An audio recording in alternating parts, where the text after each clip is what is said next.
sa tanan, ikaw ang nagmuna ning kalibutan sa kadagatan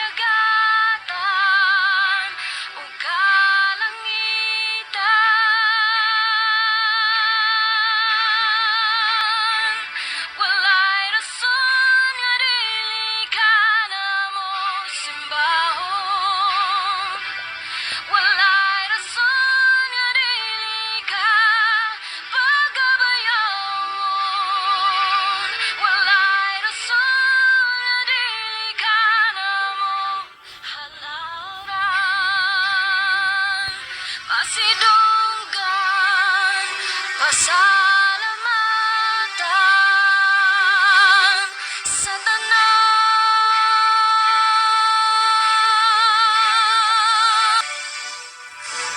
Diyos ni Abraham, Diyos ni Jacob, Diyos ni Isaac,